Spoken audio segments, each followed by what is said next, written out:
Waalaikumsalam warahmatullahi wabarakatuh. Selamat pagi. Kami dari kelompok ingin menyajikan atau memberikan pendidikan PENKES kepada pasien dengan demam tifoid. Saya sebagai moderator, Febri. Penyaji ada Arum, notulis ada Krisma, lalu Kalidia sebagai fasilitator. Di sini ada pasien dengan demam tifoid dan keluarga pasien. Langsung aja kita mulai kepada penyaji. Silahkan.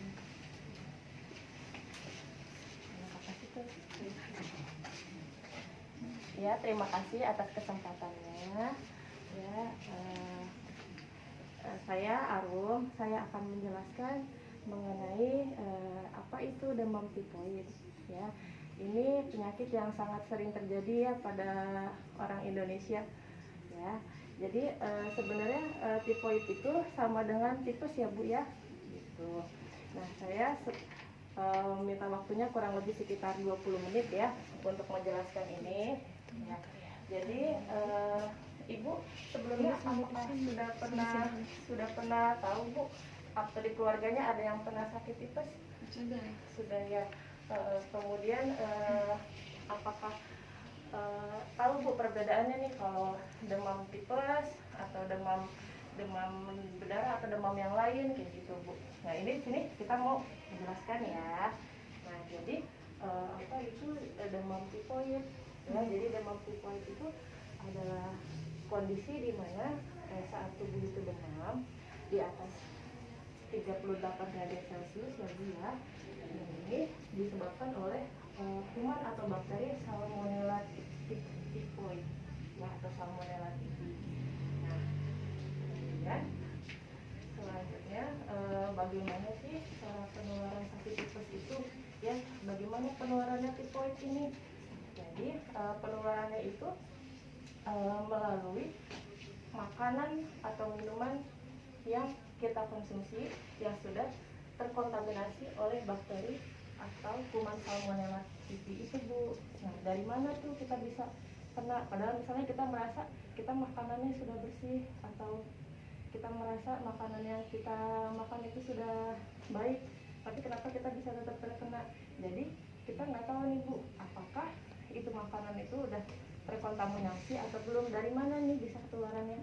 Dari cipratan Bu, misalnya dari muntahan kayak gitu yang kita tidak perlu, yang kita tidak tahu, atau misalnya dari tinja pasien yang terkena Salmonella typhi itu gitu. Jadi misalnya pada pemakaian toilet kayak gitu yang misalnya cuci tangannya tidak bersih, kemudian kita beli makanan di luar itu meracik makanannya dengan tangan seperti itu Bu, atau tidak sengaja terkena cipratan muntahan seperti itu ya.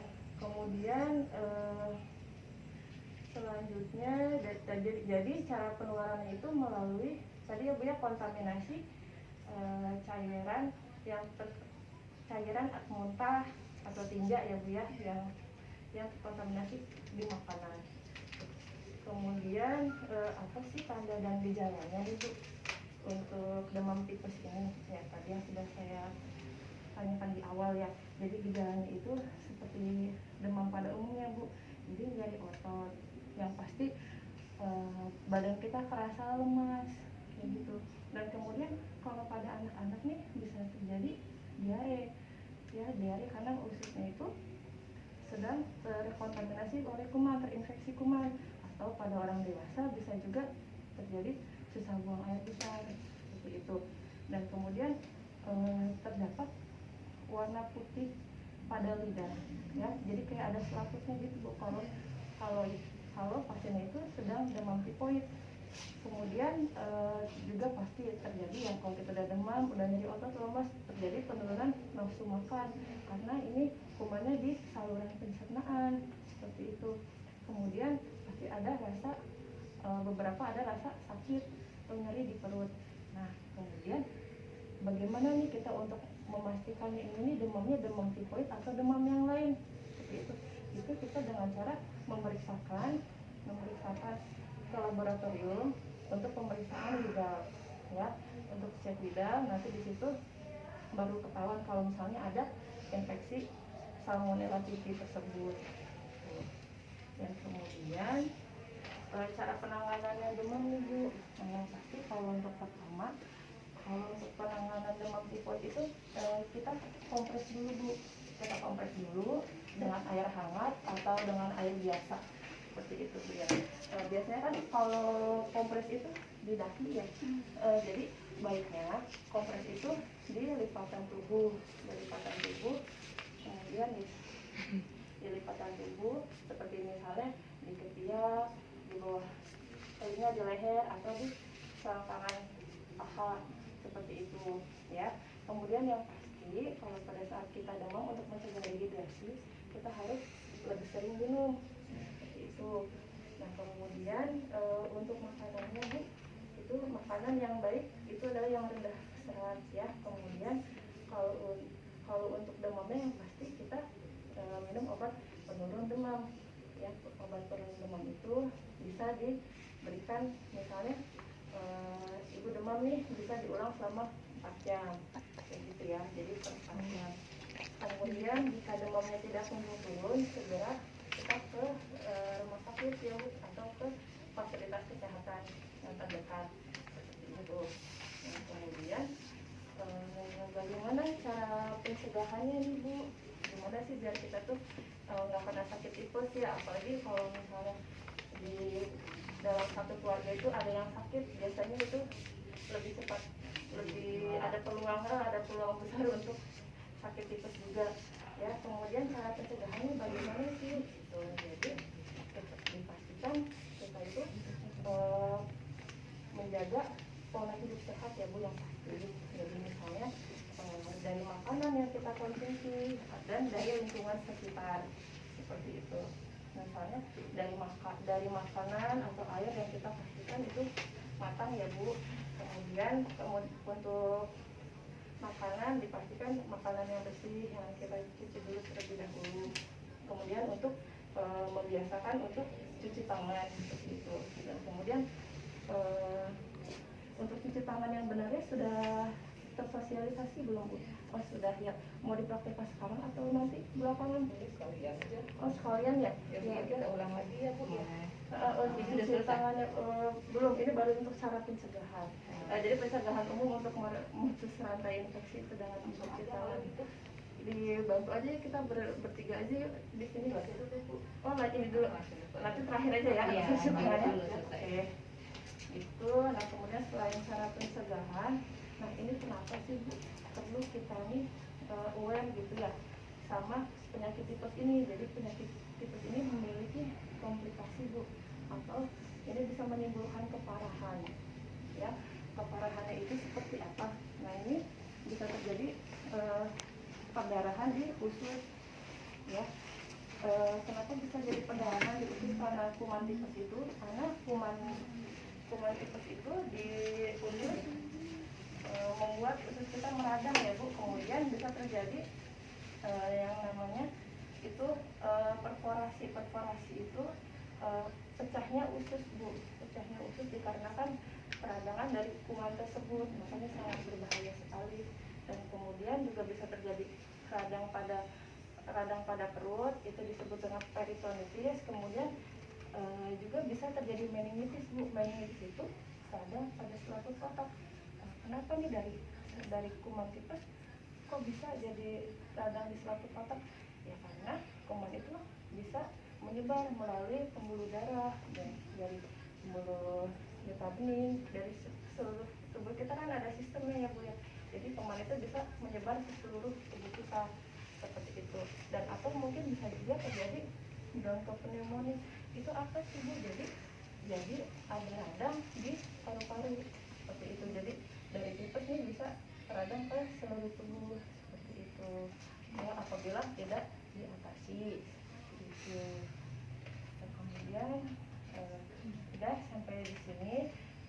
Kemudian ini yang selanjutnya kita praktekkan ya, bagaimana nih caranya untuk mencuci tangan, memutus rantai infeksi, seperti itu ya Bu. dibantu.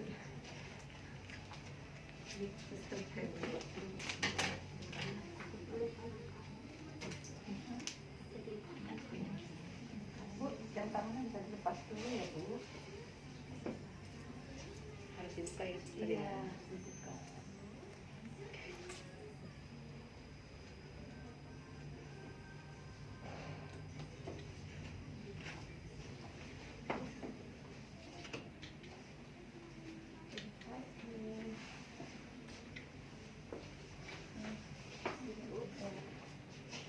Kita bareng-bareng ya.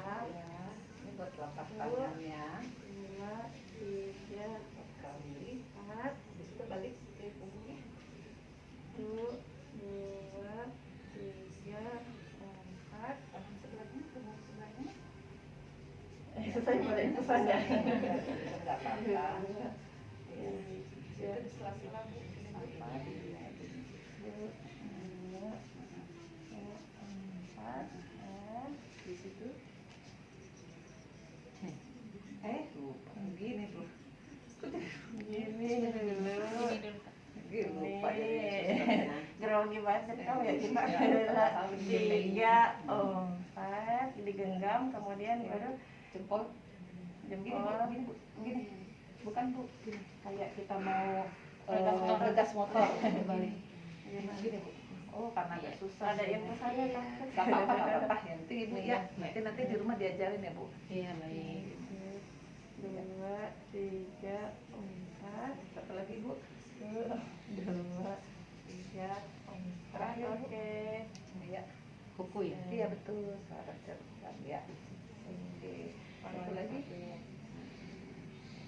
Harus dua-duanya ya. Iya, terus dua-duanya sudah bergantian. Jadi kalau umpamanya tangan kita Bu kotor, nggak boleh pakai yang ini Bu. Apa nih cairan alkohol ini tidak bisa. Kalau kotor itu harus dicuci pakai sabun dengan air mengalir. Gitu. Tahapannya sama aja. Sama aja.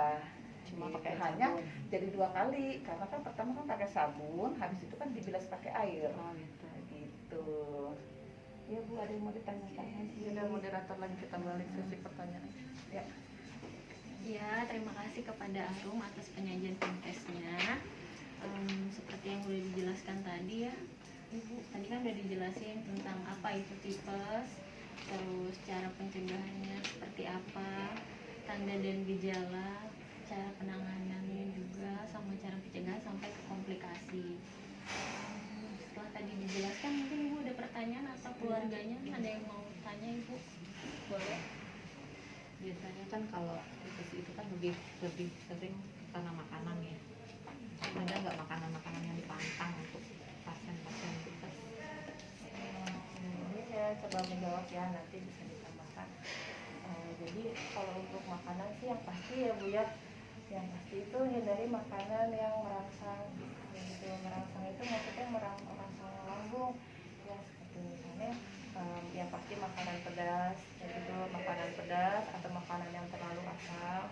Kemudian juga makanan